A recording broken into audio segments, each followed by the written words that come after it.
அனைவருக்கும் வணக்கம். படைத்தலைவனுடைய ஆடியோ ரிலீஸுக்கு இங்கு வந்திருக்கும் பத்திரிகை சகோதரர்களுக்கும் யூடியூப் சேனலை சேர்ந்த அனைத்து சகோதரர்களுக்கும் எங்கள் உயிரில் கலந்த தேசிய முற்போக்கு திராவிட கழகத்தினுடைய அனைத்து நிர்வாகிகளுக்கும் மகளிர் அணி சகோதரிகளுக்கும் மேடையிலே வீற்றிருக்கும் கேப்டனுடைய திரைப்படங்களை டைரக்ட் செய்த மூத்த சகோதரர் கஸ்தூரி ராஜா அவர்களுக்கும், ரமணா படத்தை டைரக்ட் செய்த முருகதாஸ் அவர்களுக்கும், வீரம் விளஞ்சமன் அவர் யாருன்னா கஸ்தூரி ராஜா சார், இங்கே சிவா சார் இருக்காரு. கேப்டனின் தம்பியாக பல ஆண்டு காலம் வாழ்ந்தவர் சிவா. என்னுடைய அன்பு சகோதரர் சுதீஷ் அவர்களுக்கும், இந்த படைத்தலைவனில் யாரெல்லாம் உழைத்தீர்களோ அனைத்து ப்ரொடியூசர்ஸ்க்கும், எஸ்பெஷலி கேமராமேன் அவர்களுக்கும், இந்த படத்தினுடைய ஹீரோயின் அவர்களுக்கும், அவரது தாயார் அவர்களுக்கும், இந்த படத்தினுடைய டைரக்டர் அன்பு அவர்களுக்கும், இந்த மேடையிலே வீற்றிருக்கும் என்னுடைய 2 புதல்வர்களுக்கும் கேப்டன் சார்பாகவும் உங்கள் அனைவரின் சார்பாகவும் என்னுடைய பணிவான வணக்கங்களை தெரிவிச்சுக்கிறேன். தேர்தலில் அரசியல் மேடைகளில் நான் பேசியதை நீங்கள் எல்லாரும் பார்த்துருப்பீங்க. சினிமா ஃபங்க்ஷனில், அதுவும் ஒரு ஆடியோ லான்ச்சில் பேசுறது இதுதான் நான் ஃபர்ஸ்ட் டைம். சகாப்தம் படம் ரிலீஸ் ஆனப்போ கேப்டன் இருந்தாங்க. அப்போது என்னை பேச சொல்லி அழைச்சார். நான் சொன்னேன், இல்லை இது சினிமா, அதனால் நீங்கள் மற்றவங்களாம் டெக்னீஷியன்ஸ்லாம் பேசட்டுங்க, நான் பேசலை அப்படின்னு சொன்னேன். மேபி அது தப்போ அப்படின்னு நான் ஃபீல் பண்ணுறேன். ஏன்னா கேப்டன் ஒரு அம்மாவா நீ அவனை ஸ்டேஜில் நீ வாழ்த்தணும் அப்படின்னு கேப்டன் சொன்னார். அன்றைக்கி சரி, சினிமா ஃபங்க்ஷனில் நம்ம எதுக்கு பேசணும் அப்படின்னு நினச்சேன். பட் நான் இன்னைக்கு சொல்கிறேன், சண்முக பாண்டியன் அம்மாவை மட்டும் கிடையாது, உங்கள் அன்பு சகோதரியாக கேப்டன் பெற்றெடுத்த சண்முக பாண்டியனை இனிமேல் உங்களிடம் நான் ஒப்படைக்கிறேன். பத்திரிகை நண்பர்களிடமும் தமிழக மக்களிடமும் நான் சினிமா துறையை சேர்ந்த அனைவரிடமும் அவரை நான் ஒப்படைக்கிறேன். எல்லாரும் பேசுவாங்க, நிறைய நான் பார்த்துருக்கேன். கேப்டன் கூட 33 வருஷம் வாழ்ந்திருக்கேன். கேப்டனை பற்றி பேசுறது இன்னைக்கு அவர் மறைவுக்கு பிறகு டெய்லி அத்தனை யூடியூப்ஸ்லையும் கேப்டனுடைய பழைய காலிய நினைவுகள், பேச்சுக்கள் எல்லாம் வரும்பொழுது கேப்டன் அப்படி பண்ணார், இப்படி பண்ணார், நிறைய விஷயங்கள் நான் பார்க்குறேன். கேப்டனுடைய 2 புதல்வர்கள். கேப்டனுக்கு 2 தொழில், ஒன்று சினிமா, இன்னொன்று அரசியல். கேப்டனும் நானும் இது அவங்க 2 பேரும் பிறந்த போதே முடிவெடுத்த ஒரு விஷயம். அப்பாவின் பாதையில், சிங்கப்பாதையில் விஜய் பிரபாகர் அவர்களும், யானை பாதையில் இளையவர் சண்முக பாண்டியன் அவர்களும் அவங்க அப்பாவுடைய கனவு லட்சியத்தை நிச்சயமாக வென்றெடுப்பார்கள் என்பதில் ஒரு அம்மாவை எனக்கு எந்த டவுட்டுமே கிடையாது. ஏன்னா கேப்டன் நானும் அவங்கள அப்படி தான் வளர்த்துருக்கோம்.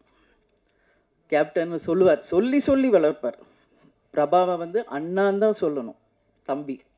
அது மட்டும் என்னைக்கு கடைசி வரைக்கும் அவர் ஒத்துக்கல. அதையும் இன்னைக்கு வரைக்கும் சண்முக பாண்டியன் அதை கரெக்டாக கீப் அப் பண்ணுறாரு. ஏன்னா அந்த பாண்டிங், அந்த ரெஸ்பெக்ட், அது இருந்தால் தான் நம்ம வாழ்க்கையில் ஒற்றுமையாக பல சாதனைகளை செய்ய முடியும் என்பதில் கேப்டன் உறுதியாக இருந்தார். அதையே பிள்ளைகளுக்கும் நாங்கள் சொல்லி கொடுத்து அவங்கள வளர்த்துருக்கோம். நீங்கள் எல்லாரும் சொன்னீங்க, டவுன் டு எர்த்தாக இருக்காங்க, அப்பா மாதிரியே உதவி செய்கிறாங்க, எல்லாரோடையும் சகஜமாக பழகுறாங்க அப்படின்னு. இன்னைக்கு இல்லை, இன்னும் எத்தனை ஆண்டு காலம் ஆனாலும், உச்ச நட்சத்திரமாக சண்முக பாண்டியன் அவர்கள் வந்தாலும், இன்னைக்கு எப்படி உங்கள் அத்தனை பேரிடமும் எளிமையோடும் உங்கள் அன்பு சகோதரர் போல டவுன் டு எர்த்தாக இருக்காரோ அப்படி தான் இருப்பார். ஏன்னா சின்ன கை குழந்தை கேப்டன் மேக்கப் போடுவார். நான் 6 மணிக்கெல்லாம் கேப்டன் கிளம்புவார். உங்களுக்கு எல்லாருக்கும் தெரியும், 9 o'clock வித் மேக்கப் ஷூட்டிங்கில் இருக்கணும்னா 6 o'clock இறங்கி கீழே வந்துடும் எங்கள் ரூம் மேலே. கை குழந்தை அவனை தூக்கிட்டு நானும் கீழே வந்துடுவேன். ஏன்னா அவருக்கு நான் டிஃபன் கொடுக்கணும், அவருக்கு வேண்டிய எல்லாம் செய்யணும்னு. அப்படியே பார்த்துக்கிட்டு இருப்பான் அவங்க அப்பாவை.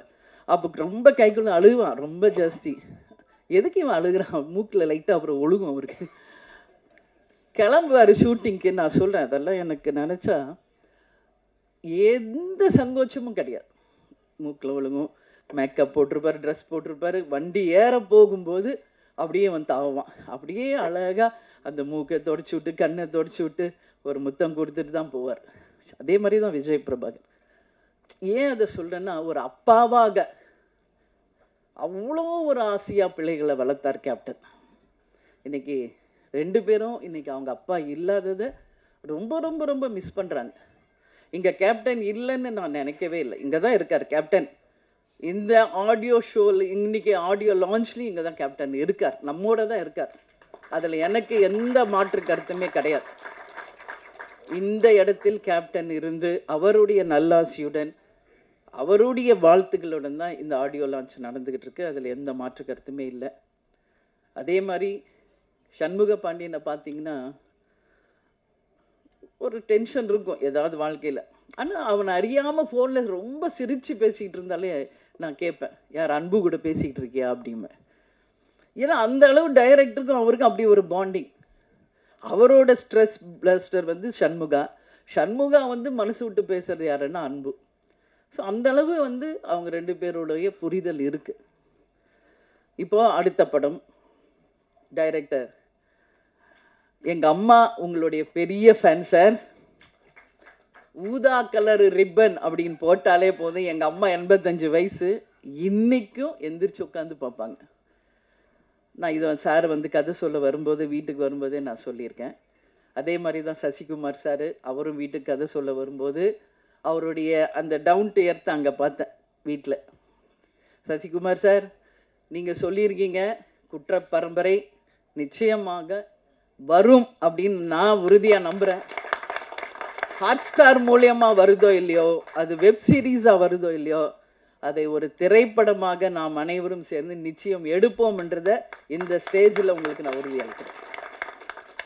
உங்களுடைய படம் மிகப்பெரிய வெற்றி அடைஞ்சிருக்கு. அதுக்கு உங்களுக்கு நான் வாழ்த்துக்களை சொல்கிறேன். அதே மாதிரி தான் நம்மளுடைய ரமணா டைரக்டர், அவருடைய திருமணத்துக்கு போயிட்டு வந்து தான் கட்சியே ஆரம்பிச்சு. அதனால் எல்லாருமே கேப்டனோட பாண்டிங் தான். இதில் யாருமே கேப்டன் உடைய அந்த நட்பு இல்லாமல் யாருமே கிடையாது என்பது உங்கள் எல்லாருக்குமே தெரியும். விஜய் பிரபாகர் தம்பி வந்து ஸ்டோரி சொல்லும்போது அவரும் உட்காந்து கேட்பார். ஸோ நான் ஒரே ஒரு விஷயம்தான் சொல்கிறேங்க, படைத்தலைவன் ஒரு அனிமலுக்கும் ஒரு மனிதருக்கும் இருக்கின்ற அந்த அன்பின் பாலம். ஒவ்வொரு வீட்லேயும் நம்ம டாக் வளர்க்குறோம், பெட் அனிமல்ஸ் இருக்குது. வீட்டில் எப்போவுமே கேப்டனும் சரி, நானும் சரி, பிரபாஷமும் எல்லாமே ஒரு பெட் லவர்ஸ். நம்ம வீட்டில் எவ்வளோ டாக்ஸ் இருக்குன்றது உலகத்துக்கு தெரியும். அவங்க அன்பாக வளர்க்குற கிளி எத்தனை இருக்குன்றது உங்களுக்கு தெரியும். மீன் இருக்குது. அதே மாதிரி சண்முக பாண்டியனுக்கு ஒரு லக்கு, மதுரை ஃபஸ்ட்டு சகாப்தம் பண்ணார். அவங்க மாமா ப்ரொடியூசராக இருந்து வல்லர் அவர் சுதீஷ் எடுத்தது. அடுத்தது மதுரை வீரன். அதில் பார்த்தா ஒரு ஜல்லிக்கட்டு காலை. இதில் எப்படி வந்து தம்பி எப்படி யானையோடையே பழகுறாரோ அது மாதிரி அந்த ஜல்லிக்கட்டு காளையோடையே அவ்வளோ ஒரு பாண்டிங்காக தம்பி பழகியிருக்கார். அப்போது அம்மா நம்மளும் ஒரு ஜல்லிக்கட்டு காளையை வாங்கணும், வளர்க்கணும். அவங்க கேட்டால் நான் நோவே சொல்ல மாட்டேன். கேப்டன் கேட்டாலும் நான் நோ சொல்ல மாட்டேன், பசங்க கேட்டாலும் நான் நோ சொல்ல மாட்டேன். ஏன்னா யாரெல்லாம் ஒருவர் பெட் லவர்ஸாக இருக்காங்களோ அவங்க அத்தனை பேரும் நல்லவர்களாக தான் இருப்பாங்க. ஒரு வாயில்லாத ஜீவன் மேலே அன்பு வைக்கக்கூடியவர்கள் அப்படின்னா அவங்க உண்மையிலேயே நல்லவர்களாக இருந்தால் தான் அது முடியும். இதுதான் உண்மை. இதில் எந்த மாற்று கருத்துமே இல்லை. அதனால் கேப்டன் கள்ளழகரில் நடித்தப்போ அந்த யானையோட அவ்வளோ அவருக்கு பாண்டிங் ஆயிடுச்சு. என்கிட்ட ஃபோனில் கேட்டார், நான் கூப்பிட்டு வந்துடுவா வீட்டுக்கு அப்படின்னாரு. தாராளமாக உங்களுக்கு பிடிச்சா கூப்பிட்டு வாங்க, பட் நம்ம வீடு சின்ன வீடு, உங்களுக்கு எல்லாருக்கும் தெரியும், ஒரு கிரவுண்டு வீடு, அதில் எப்படிங்க நீ யானையை நம்ம வச்சுருக்கிறதுன்னு. ஆனால் அதே தான் சண்முக பாண்டியன் படைத்தலைவனில் நடிச்சுட்டு 5 யானை, அதில் வந்து மணியன் அவருக்கு ரொம்ப ஃப்ரெண்டு. இன்னொரு யானை பேர் பிரேமாவா ஏதோ சொல்லி புஜ்ஜியா அது சொல்லுவார். அது எல்லாமே எனக்கு ஃப்ரெண்ட்ஸ் ஆயிடுச்சுமா, நீங்கள் எஸ் சொன்னால் நான் கூப்பிட்டு வந்துடுறேன் ஏதாவது ஒரு யானையான்னு. நான் இது வரைக்கும் சொல்லலை, இப்போ சொல்கிறேன். சண்முக பாண்டியனுக்கும் என் கேப்டனுக்கும் சொல்கிறேன், உறுதியாக ஒரு யானை நம்ம வாங்குவோம். அது நீங்கள் எப்படி நீங்கள் டாக்ஸை வளர்க்குறீங்களோ அது மாதிரி நீங்கள் வளர்க்கணும். ஏன்னா அது அவருடைய விருப்பம், சண்முகாவுடைய விருப்பம்.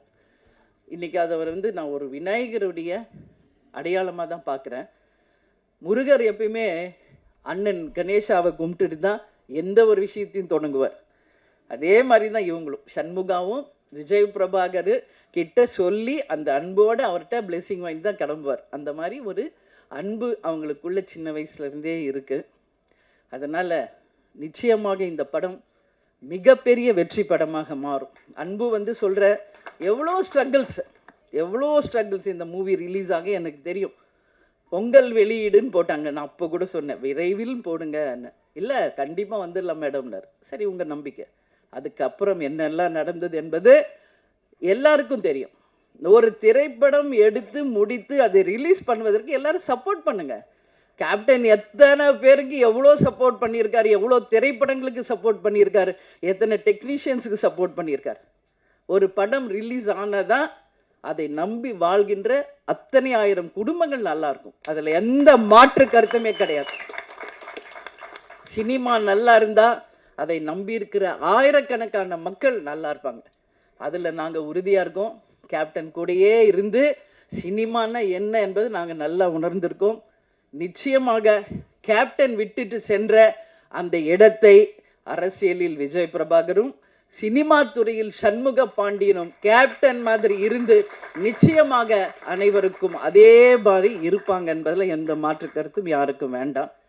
எனவே நிச்சயமாக இந்த படம் மிகப்பெரிய வெற்றி படமாக அமைய வேண்டும் என்று கேட்டுக்கொண்டு, கேப்டனுடைய ஆசீர்வாதத்தாலும் இங்கு வந்திருக்கின்ற அனைத்து நல்ல ஒழுங்கலினுடைய ஆசீர்வாதத்தோடும் படைத்தலைவன் மிகப்பெரிய ஒரு வெற்றி படமாக அமையணும் சொல்லி கேப்டனையும் கடவுளையும் நான் வேண்டிக்கிறேன். மீண்டும் மாபெரும் ஒரு வெற்றி விழாவில் உங்களை சந்திப்பேன் என்று கூறி உங்களிடமிருந்து விடைபெறுகிறேன். நன்றி, வணக்கம்.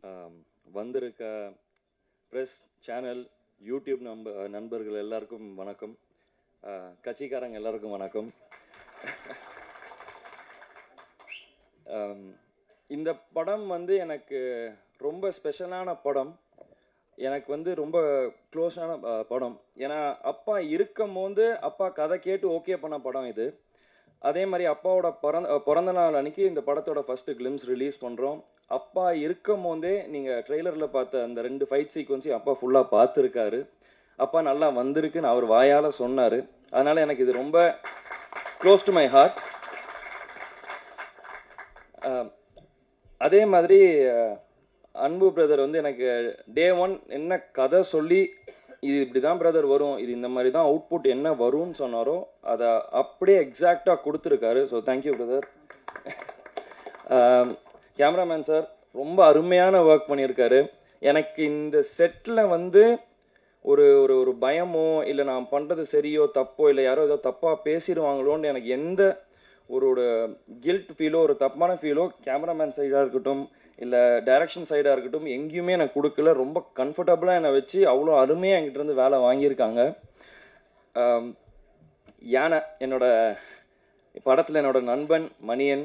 நானும் அதுவும் நீங்கள் எல்லோரும் நினச்சிருக்கலாம் இந்த மாதிரி யானை கூட ஒரு 20 நாள் 30 நாள் ப்ராக்டிஸ் எடுத்து இது பண்ணலான்ட்டு. ஆனால் என் டைரக்டர் சார் அதெல்லாம் உடலை. ஃபர்ஸ்ட் டே பூஜை நடந்து முடிஞ்ச 2வது நாள் பிரதர் இன்னைக்கு உங்களுக்கு ஃபைட் சீன்னாரு. நானும் சரி ஓகே ஃபைட்டு தானேன்ட்டு போய் பார்த்தா 5 யானையை நிற்க வச்சிருக்காரு. நான் கூட ஏதோ விளையாட்டுக்கு சொன்னார், இல்லை பிரதர் நீங்கள் யானை கீழே வரணும் ஒருத்தர் அடிக்கணும்னு. சரி பிரதர் சும்மா விளையாட்டுக்கு தானே ஏதோ சரின்னு விட்டேன். பார்த்தா நிஜமாலே ஃப்ரேம் அதுக்கு தான் வச்சுட்டு இருந்தாங்க.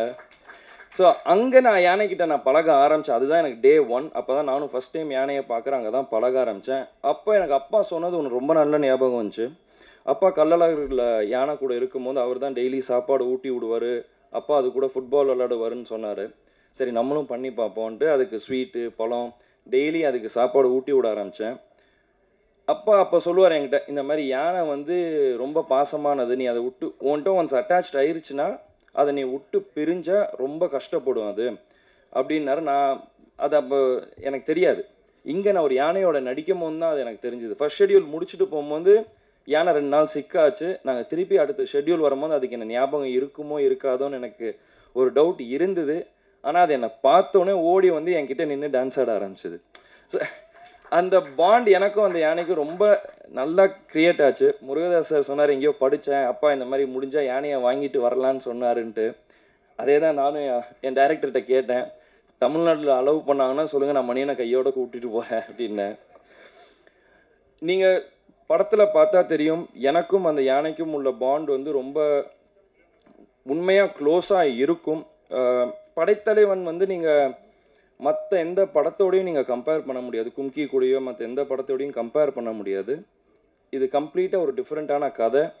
ஒரு யானைக்கும் ஒரு அதோட ஃப்ரெண்டுக்கும் இருக்கிற கதை. இது நீங்கள் வந்து எல்லாருமே எப்படி நீங்கள் ரிலேட் பண்ண முடியும்னா, உங்கள் எல்லாருக்கு வீட்லேயும் ஒரு நாய்க்குட்டி இருக்கலாம், ஒரு பூனை இருக்கலாம்.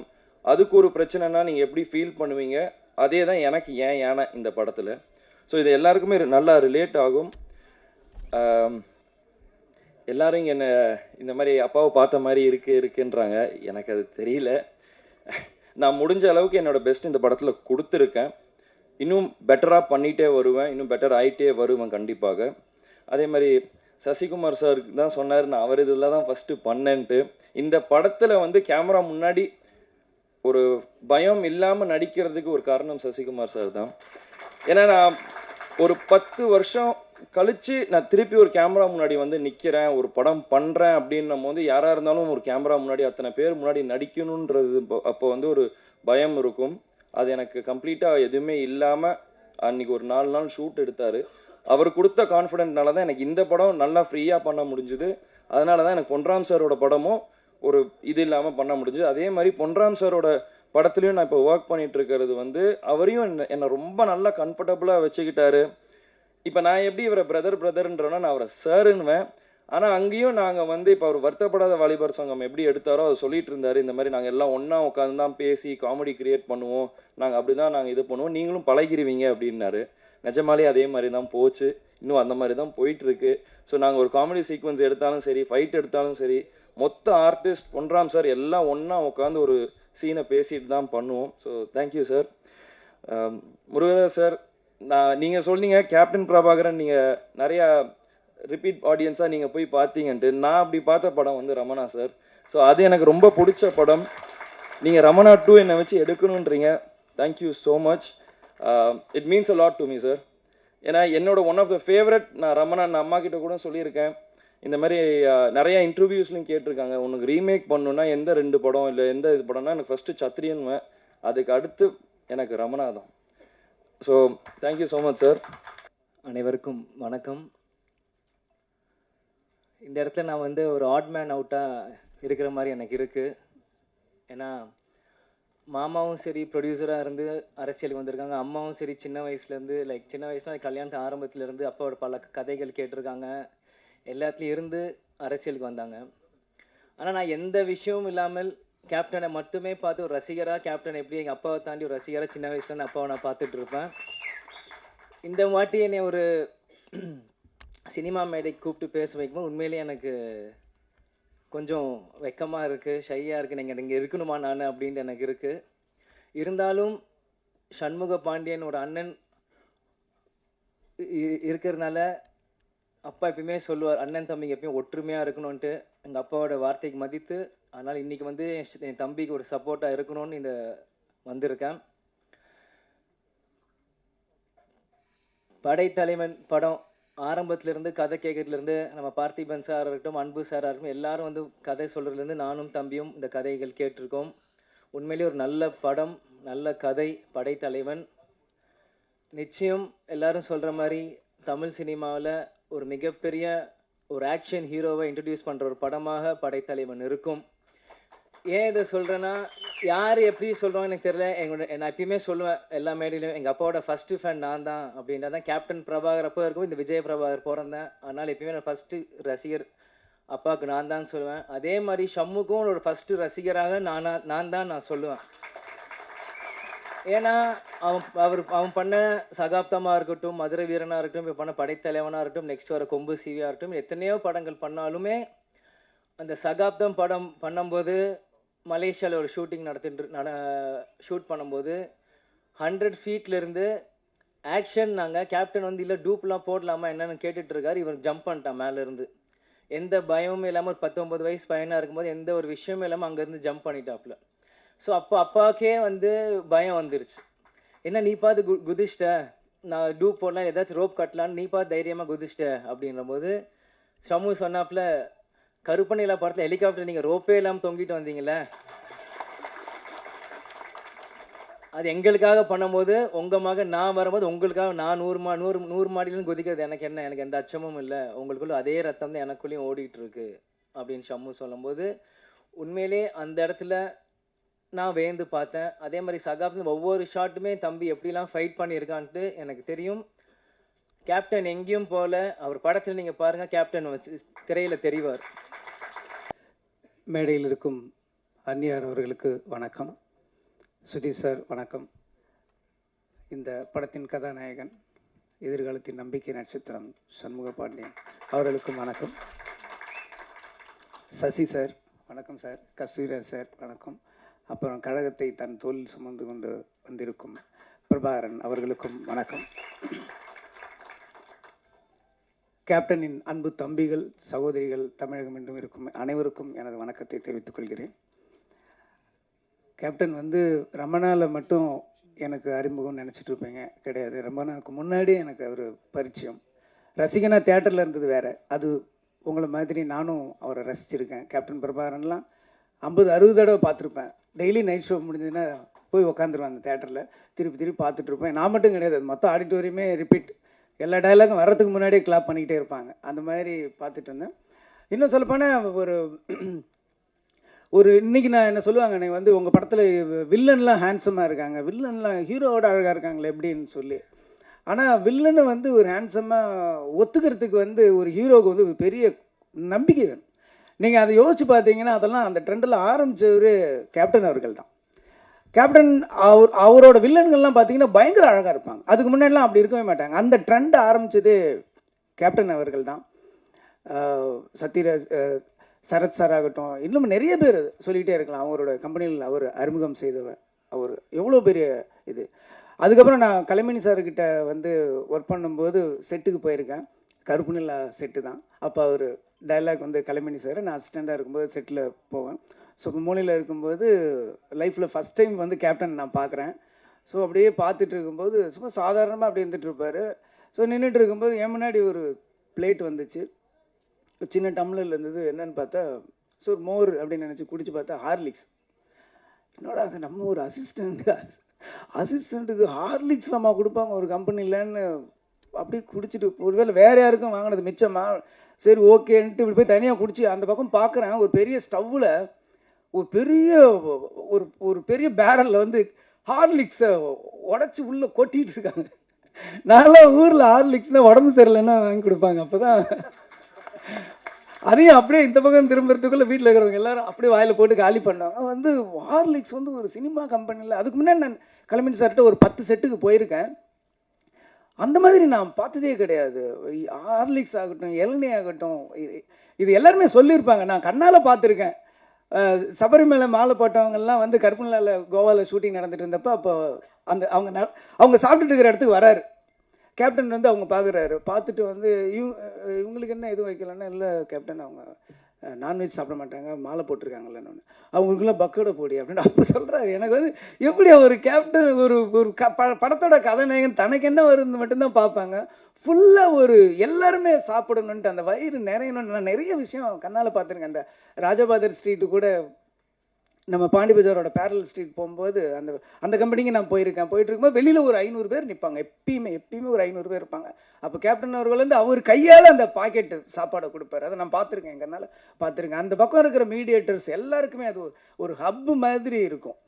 அந்த மாதிரி ஒருத்தரை நான் பார்த்தது நிறைய விஷயம். அந்த கேப்டன் பிரபாகரன் அந்த ஹெலிகாப்டர் ஷாட் அப்போ நான் இருக்கேன்.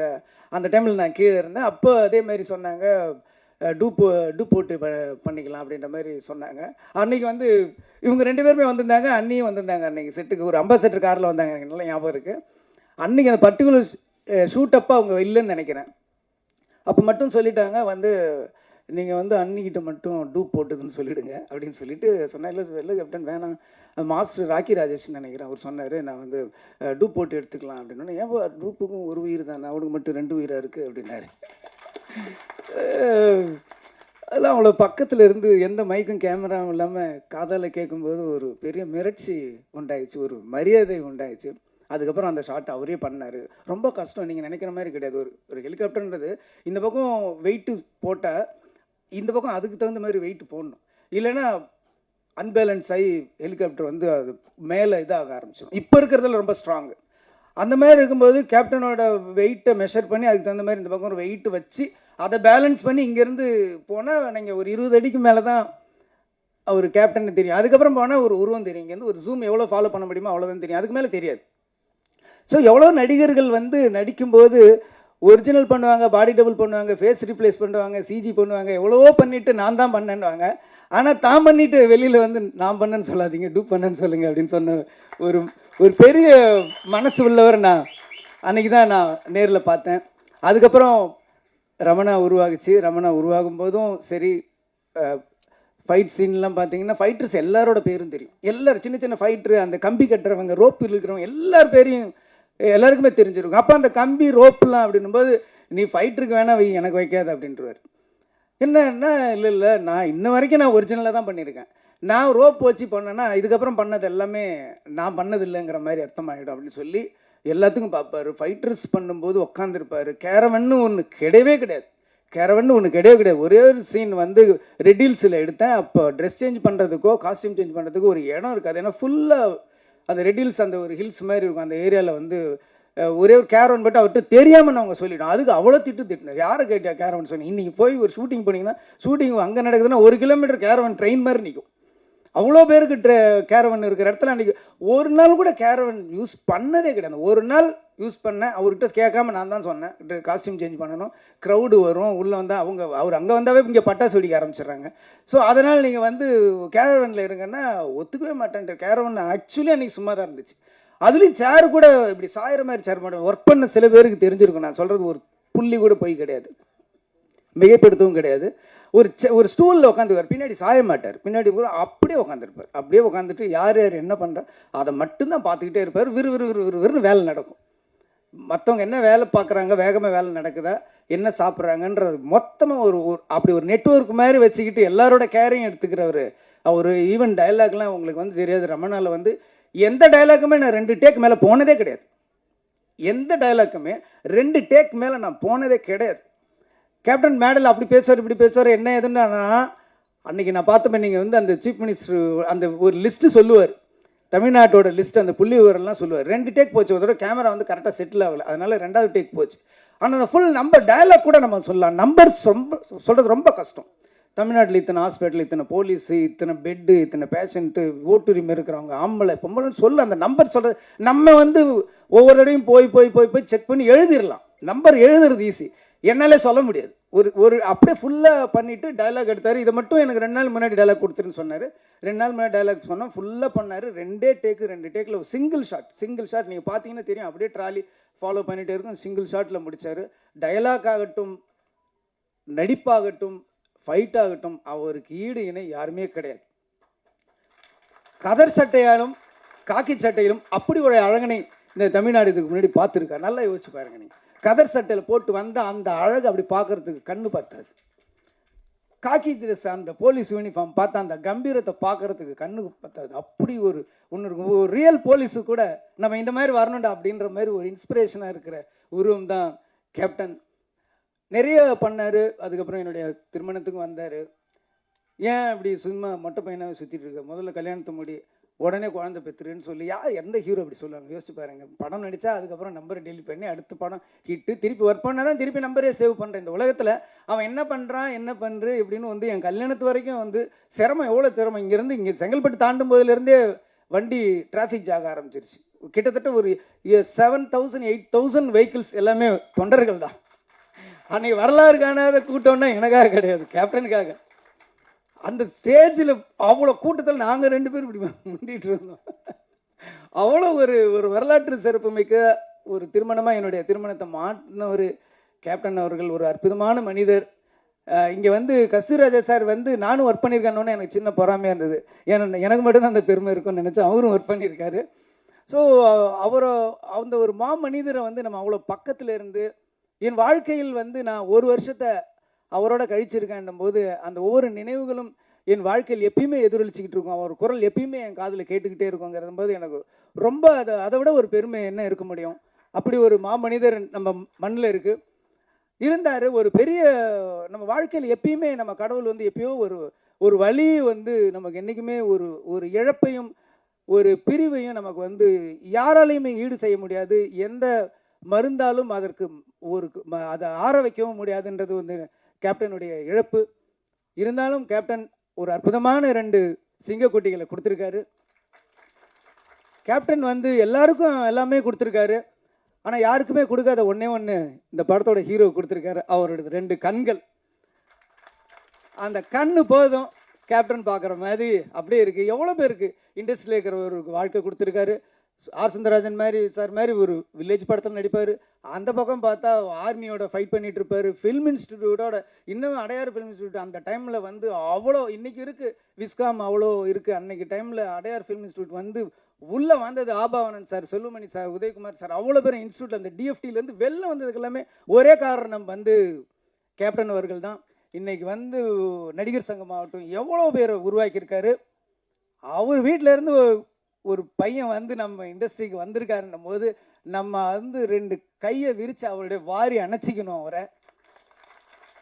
அது வந்து அவர் சொன்ன மாதிரி இது கேட்கறதுக்கு எனக்கு உரிமை இருக்குன்னு சொல்லாரு. என்ன செய்யறதுக்கு எங்களுக்கு கடமை இருக்குங்கிறது தான் உண்மை.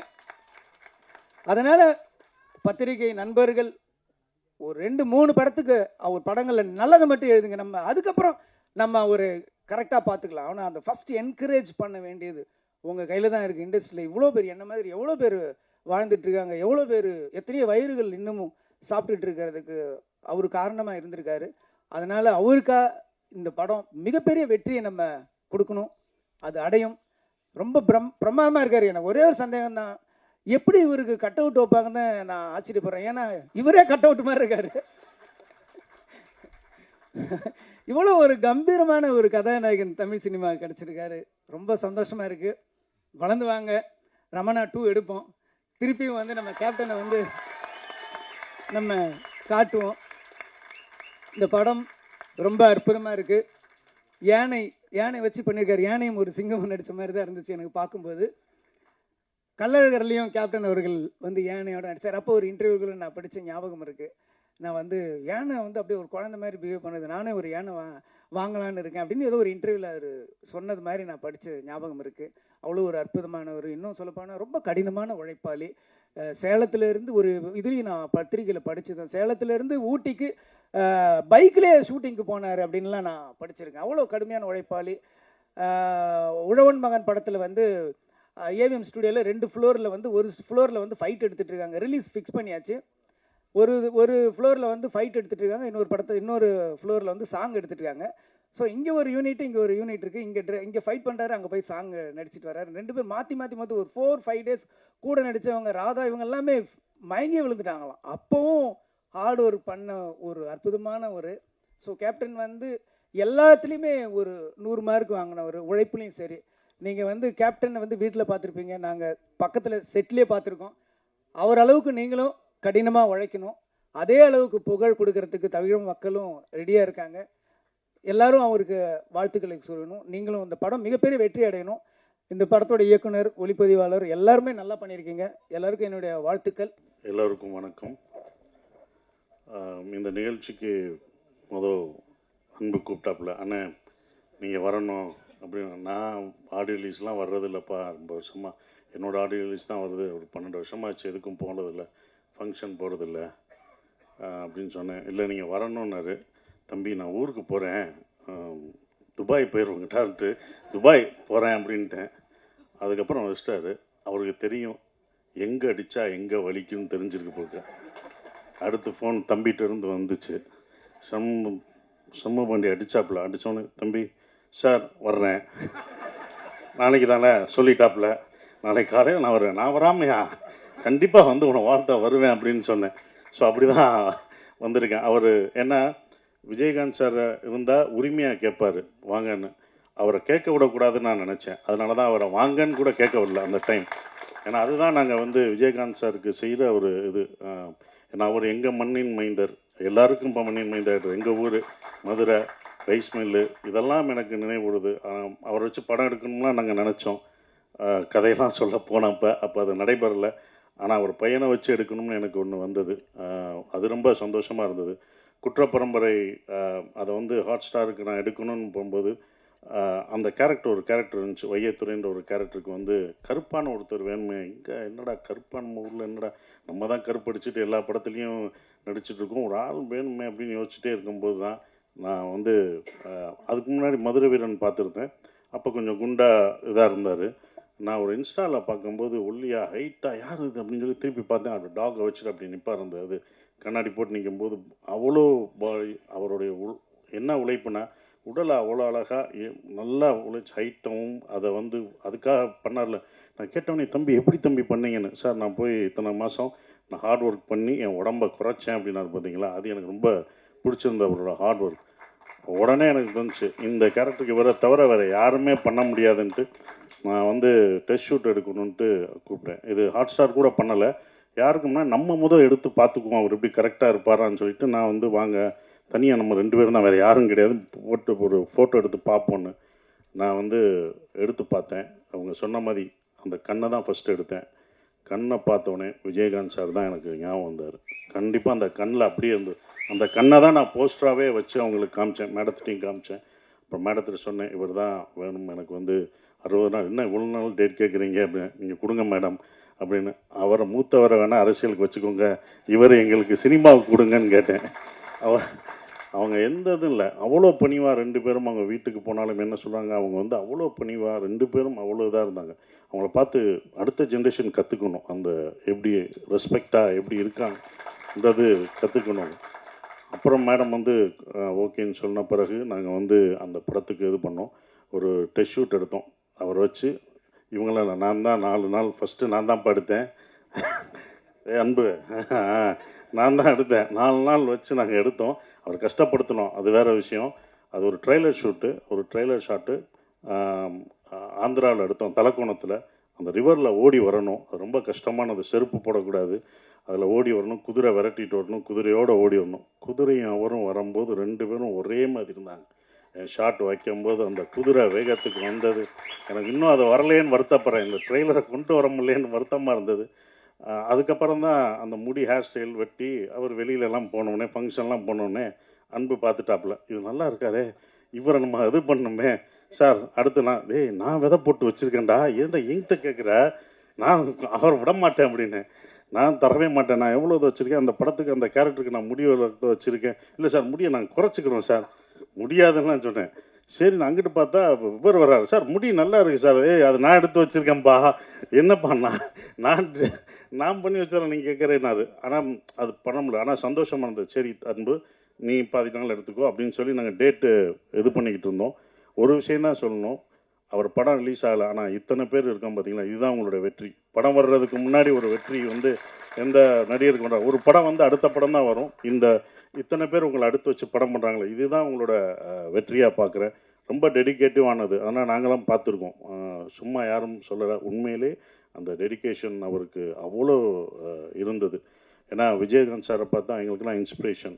நாங்களாம் அவரோட ஒர்க் பண்ணல, அவரோட பயணிக்கிற எங்களுக்கெல்லாம் இல்லை. ஆனால் அவர் கேள்விப்பட்டிருக்கோம். நாங்கள் வந்து டைரக்ஷனாக வரும்போது, நான் கம்பெனி ப்ரொடக்ஷன் ஆரம்பிக்கும்போது எல்லாம் ஒன்று சொல்லும்போது, விஜயகாந்த் சார் ஆஃபீஸ்க்கு போனால் எப்போ வேணாலும் சாப்பாடு கிடைக்கும், எப்போ வேணாலும் எல்லாருக்கும் ஒரே மாதிரி சாப்பாடு தான் கிடைக்கும் அப்படின்னாங்க. அப்போ நான் என் கம்பெனியில் சொன்னேன், சார் ஆஃபீஸில் எப்படி இருந்தாலும் இத்தனை வருஷத்துக்கு அப்புறம் இந்த ஜென்ரேஷனுக்கும் அடுத்த ஜென்ரேஷனுக்கும் அவர் சாப்பாடு போட்டது இன்னும் வந்துட்டுருக்கு பார்த்தீங்களா, அது தொடருதுன்னா பாருங்கள் எவ்வளோ இதாக இருக்குது. இதை நம்ம பண்ணணும்னு சொல்லி அவர் எனக்கு இன்ஸ்பிரேஷனாக அந்த இதில் இருந்தார். அதுக்கு வந்து ரொம்ப இது சுதீஷ் சார் சொன்னார், விஜயகாந்த் சார் மாதிரி தம்பியை பத்திரிக்கையாளரும் மக்களும் அடுத்து அவரை ஏற்றி விட்டுருங்க அப்படின்னு சொல்லிட்டு இருந்தார். சார், தமிழ்நாடு மக்கள் ரொம்ப சென்டிமெண்ட்டான ஆளு சார். யார் சென்டிமெண்ட் பீப்புள் சார். நாங்கள் எப்படி விஜயகாந்த் சாரை வந்து அப்படி தூக்கி வச்சு தமிழ்நாட்டுக்கு கொண்டாடிச்சோ அதே மாதிரி அடுத்து சண்முக பாண்டியனை கண்டிப்பாக தமிழ்நாடு மக்கள் கைவிட மாட்டாங்க சார், தூக்கி கொண்டாடுவாங்க சார், இது உறுதி சார்.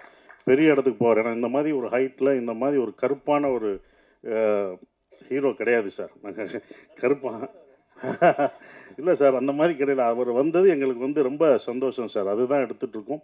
ரொம்ப சந்தோஷமாக இருக்குது. என்னால் வந்து அவரை வச்சு படம் லேட்டாகுது, தாமதம். கண்டிப்பாக அந்த குற்றப்பரம்பரை எடுக்கும்போது அந்த கேரக்டருக்கு அவர் தான் வருவார். அவரை வச்சு தான் நான் இருப்பேன், வேறு யாருமே அது கிடையாது. நாங்கள் வச்ச விதை வளர்ந்துருக்கு. இத்தனை பேர் நாங்கள் அவரால் பயன்படுத்தி அதை அறுவடை பண்ணுறோம். இந்த படம் கண்டிப்பாக படைத்தலைவன் பெரிய வெற்றி அடையும். அது அன்புக்கும் ப்ரொடியூசர் எல்லாருக்கும் என்னுடைய வாழ்த்துக்கள். கேமராமேன் சதீஷ் சார், அவரோட ஒரு படம் நான் பண்ணிகிட்ருக்கேன். ரொம்ப அற்புதமான ஒரு கேமராமேன், டெடிகேட்டிவாக ஒர்க் பண்ணுவார். அவர் ஒர்க்கையும் பார்த்துருக்கேன், ரொம்ப அற்புதமாக பண்ணுவார். இந்த படத்தில் பணியாற்றிய எல்லாருக்கும் என்னுடைய வாழ்த்துக்களை தெரிவிச்சுக்கிறேன். அவரை வாழ்த்த வந்த எல்லாருக்கும் என்னுடைய வாழ்த்துக்கள். நன்றி. இந்த படம் வெற்றி விழாவில் சந்திப்போம். நன்றி மேடம், ரொம்ப நன்றி மேடம். பையனை எங்களுக்கு கொடுத்ததுக்கு அவங்களுக்கு தான் நன்றி சொல்லணும். அவ்வளோ அழகாக அவங்கள வளர்த்துருக்காங்க, அவ்வளோ டிசிப்ளின் பண்ணியிருக்காங்க. அது கண்டிப்பாக ஜெயிப்பார் மேடம். மக்களோட மனசு தான் ஜெயிப்பார், வெற்றி பெறுவார் மேடம். நன்றி. அரங்கத்திற்கு வணக்கம்,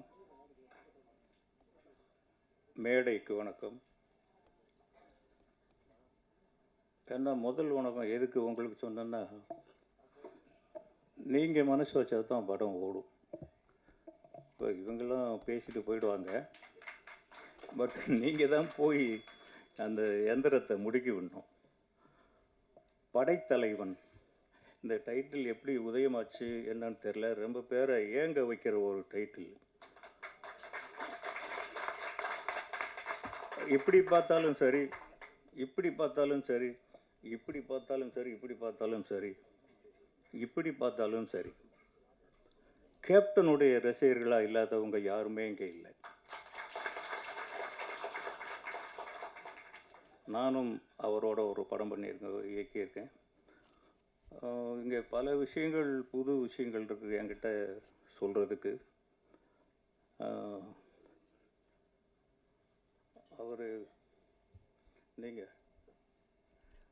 அவர் வந்து கேப்டனுடைய பிரதர்-இன்-லா. என் ராசாவின் மனசிலை, அதுதான் என்னுடைய முதல் படம். அந்த படத்திற்கு முதல்ல தேர்வானவர் அவர்தான். இது தெரியுமா யாருக்காவது? உங்களுக்கு தெரியாதா?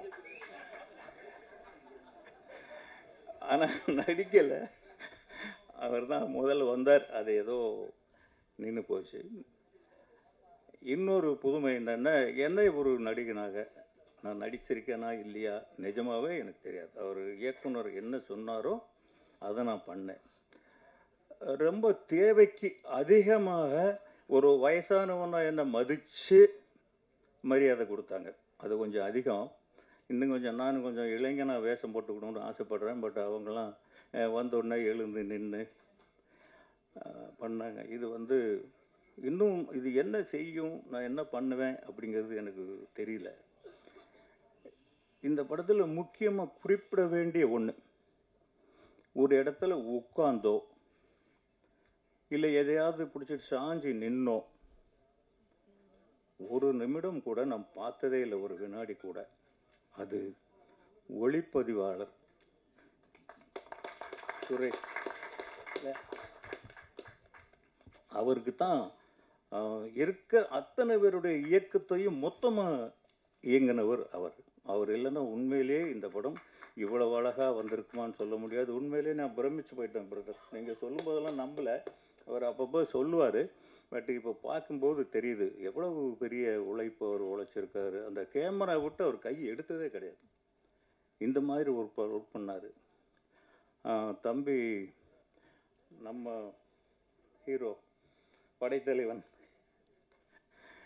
என்ன சொல்கிறது அவரை பற்றி? எல்லாமே அவர் மாதிரியே தான் இருக்குது. இன்னும் சொல்லப்போனால் அவரை விட கொஞ்சம் ஹைட்டாக இருப்பாருன்னு நினைக்கிறேன்.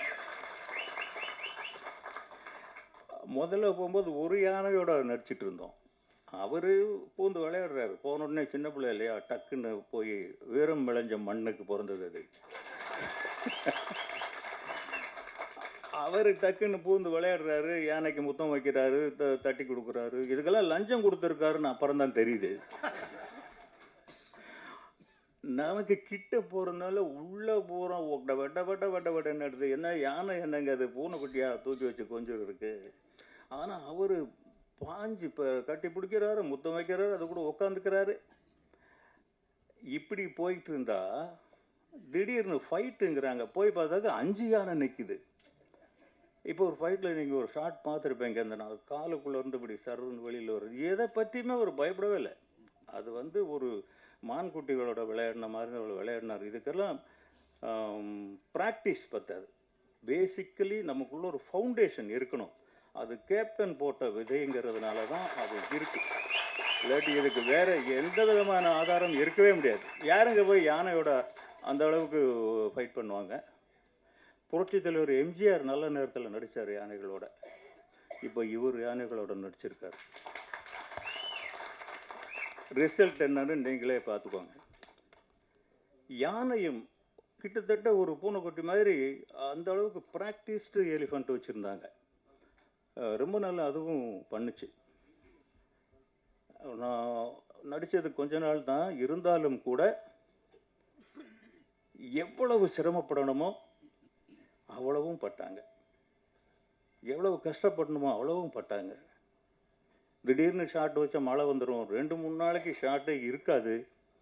இதுக்கெல்லாம் எவ்வளவு கால்குலேஷன் ஆகும், எவ்வளவு கணக்காகும்னு ஒரு ப்ரொடியூசராக எனக்கு தெரியும்.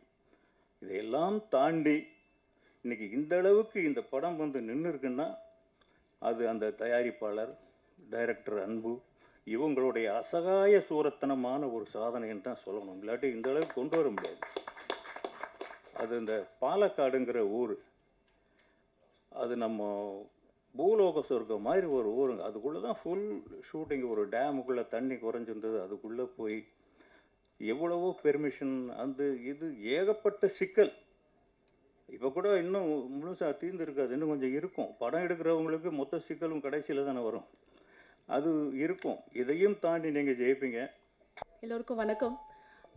ரொம்ப சந்தோஷமாக இருக்குது இந்த படத்தில் பண்ணதுக்கு. Thanks to Anbu sir for giving me this opportunity.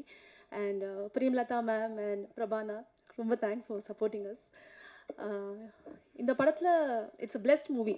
நான் ரொம்ப பிளெஸ்டாக ஃபீல் பண்ணுறேன். ஏன்னா கேப்டன் அவருடைய பிளெஸிங்ஸே இந்த படத்தில் இருக்குது. அதுக்கு மேலே வேறு என்ன வேணும்?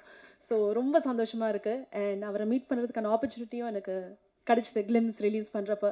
அதுவே ரொம்ப பிளெஸ்டாக நான் ஃபீல் பண்ணுறேன். அண்ட் அஃப்கோர்ஸ் இதில் Ilaiyaraaja sir major part in this film. Lovely song sir. உங்களை பற்றி சொல்கிறதுக்குலாம் என்ன சொல்கிறதுனே தெரியல. Your legend and lovely song sir. So அதுவும் எனக்கு ரொம்ப சந்தோஷமாக இருக்குது. அண்ட் இதில் ஒர்க் பண்ண டெக்னீஷியன்ஸ், உங்கள் சப்போர்ட் இல்லாமல் எதுவுமே இல்லை. Cameraman sir, Sathish and stunt master, எல்லாருக்குமே ரொம்ப தேங்க்ஸ் சொல்ல விரும்புகிறேன். And Parthiban sir for this amazing dialogues. ரொம்ப ஸ்ட்ராங்கான கேரக்டர் எனக்கு கொடுத்துருக்காங்க. And Shanmu, you been such a lovely costar. Very warm, very friendly, ரொம்ப கம்ஃபர்டபுளாக ஃபீல் பண்ண வச்சார். எல்லாமே சூப்பராக போச்சு. Main star of the evening அவரால் வர முடியலன்னு இல்லை, வர முடியாது. நான் அந்த யானை தான் மணியன். ஸோ அவர் என் கூட வந்து ஐ திங்க் ஷண்முவோட தான் நிறைய சீன்ஸ்லாம் அவர் கூட இருந்துச்சு. ஸோ அவருக்கும் ஷண்முக்கும் நிறைய பாண்டிங் இருந்துச்சு. அதில் a big animal with a small innocent heart, அதுதான் அவர் சொன்னது. நான் நிறைய பிக்சர்ஸ்லாம் பார்த்துருக்கேன் ஷண்மு அவரோட பாண்டிங்லாம். ஸோ அவரால் வர முடியல, பட் அவர் நடிச்சிருக்காரு இல்லையா. ஸோ அவருக்கும் thanks for working patiently with us. And அவ்வளோதான். Thank you so much. அண்ட் கண்டிப்பாக ப்ரெஸ் மீடியா அங்கே வந்ததுக்கு ரொம்ப ரொம்ப நன்றி. ஹார்ட் ஒர்க் பண்ணியிருக்கோம். நீங்கள் வந்து கண்டிப்பாக எங்களுக்கு தேட்டரில் வந்து சப்போர்ட் கொடுங்க. நன்றி. அனைவருக்கும் வணக்கம். டைம் இல்லை, டக்குன்னு முடிச்சுக்கிறேன். ஃபஸ்ட்டு இந்த படத்துக்கு என்னை பிலீவ் பண்ணி கொடுத்த சமு, பிரேமலதா அம்மா, சுதீஷ் சார், இவங்களுக்கு ஃபஸ்ட்டு தேங்க்யூ. அதுக்கப்புறம் இந்த கதையை நான் சமு பிரதருக்கு சொல்லி முடிச்சேன்னா ஒரு 2 days டைம் கேட்டார். அது கதைக்கு இல்லை, சசி சாருக்காக. அந்த 2 days நான் எடுத்து சசி சாருக்கு அதுக்கு முன்னாடியே போயிட்டேன். சார் அண்ணா இது மாதிரிண்ணே சமூக கதை சொன்னேன். நீ ஏன்டா போய் அங்கே போய் கதை சொன்னேன் அப்படின்னா முதல் வார்த்தையே கேட்டார். ஆனால் இல்லைண்ணே கொஞ்சம் லுக்கெலாம் பார்த்தேன், நல்லா இருந்துச்சுண்ணே அப்படின்னேன். அதுக்கப்புறம் 2 நாள் யோசித்து நான் எப்போ டேட்டு கேட்டாலும் கொடுத்துருன்னாரு. அண்ணன்ட்ட ஒரே ஷெடியூல் சொல்லி தான் ஆரம்பித்து கூப்பிட்டு போனேன். கூப்பிட்டு போய் அன்னையிலேருந்து நாங்கள் 2 பேரும் பிளான் பண்ணி வேறு விஷயம் பண்ணியிருந்தோம். ஃபஸ்ட்டு நீங்கள் அதுக்கு அப்ரூவ் பண்ணதுக்கு ரொம்ப நன்றிண்ணே. அதுக்கப்புறம் இந்த படத்தை பல துரோகங்கள் பல தடைகளை தாண்டி நீங்கள் இந்த படத்தை கொண்டு வந்துட்டேன். கண்டிப்பாக இந்த படத்துக்கு உங்களோட சப்போர்ட் எனக்கு ரொம்ப ரொம்ப முக்கியம். ஏன்னா இது எவ்வளோ இதுக்குள்ளே இன்டர்னலாக இதுக்குள்ளே எவ்வளோ இருந்துச்சுங்கிறது இங்கே அமீரா உட்காந்துருக்க கேகேஆர் அண்ணா, அம்மா கிருஷ்ணன், சிவா சார், ஜேஎஸ்கே அண்ணா, இவங்கெல்லாம் நைட் அண்ட் டே உட்காந்து இதை பேசி பேசி பேசி தான் இன்றைக்கி வந்து 23ஆம் தேதி இந்த படத்தை நம்ம கொண்டு வரத்துக்கு கொண்டு வந்தாங்க. அதுக்கு முதல்ல எல்லாத்துக்கும் ஜேஎஸ்கே அண்ணாவுக்கும் சிவா சார், அண்ணன் ரமேஷ் அண்ணனுக்கு ரொம்ப நன்றி. சசி அண்ணனுக்கு இந்த ட்ரெய்லர் கட் பண்ணோன்னா இதில் வந்து ஒரே ஒரு விஷயம், இந்த படத்தை பொறுத்த வரைக்கும் நான் எது பண்ணினாலும் ஃபஸ்ட்டு சசி அண்ணன்ட்ட காட்டணுங்கிறது நான் ரொம்ப கிளியராக இருந்தேன். ட்ரெய்லர் கட் பண்ணோன்னா அண்ணனுக்கு ஃபோன் அடித்தேன், என்னடா அப்படின்னாரு. ஆனால் ட்ரெய்லர் கட் பண்ணிட்டேன். டூரிஸ்ட் ஃபேமிலி டப்பிங்கில் அண்ணன் இருந்தார், நேராக கொண்டு போய் ஃபஸ்ட்டு ட்ரெய்லர் தான் காட்டினேன். ட்ரெய்லர் காட்டினா அவர் எனக்கு சர்ப்ரைஸாக நான் ஒரு ட்ரெய்லர் காட்டுறேன் பாரு அப்படின்னு குற்றப்பரம்பரை ட்ரெய்லரை பார்த்தாரு. ஆனால் இந்த இடத்துல ஒரே ஒரு ரிக்வஸ்ட், எவ்வளோ சீக்கிரம் அதை கொண்டு வரணுமோ தயவு செஞ்சு கொண்டு வாங்கினே. அது அந்த ட்ரெய்லர் இன்னமும் என் கண்ணில் நிற்கிது, ப்ளீஸ்ண்ணே. ஓகே, இதில் என் டீமை பற்றி பேசுகிறதுக்கு கொஞ்சம் டைம் கம்மியாக இருக்குது. இதில் ஒர்க் பண்ண டெக்னீஷியன்ஸ் அண்டு என்னோட இதில் ஃபஸ்ட்டு அசிஸ்டன்ட் டைரக்டர்ஸ், இது வரைக்கும் இந்த அசிஸ்டன்ட் டைரக்டரில் உள்ள எல்லா டீமுமே நைட் அண்ட் டே இந்த படத்துக்காக நேற்று 2:30 மணி வரைக்கும் க்யூப்பில் உட்காந்து தான் வந்திருக்கானுங்க. எல்லாருக்கும் தேங்க்யூடா. எனக்கு டைம் இல்லை. ஓகே, இது பிரேமலதாமா உங்கள் வார்த்தைப்படி இந்த படத்தை 23 கொண்டு வந்துட்டேன். கேப்டன் ஃபேன்ஸ் கண்டிப்பாக இந்த படத்தை சப்போர்ட் பண்ணுங்க. வேறு எந்த சப்போர்ட்லையும் இந்த படத்தை கொண்டு வரல, உங்களை முழுக்க முழுக்க உங்களை நம்பி மட்டும்தான் இந்த படம் வெளில வருது. 23ஆம் தேதி தேட்டரில் கண்டிப்பாக மீட் பண்ணுவோம். Thank you so much.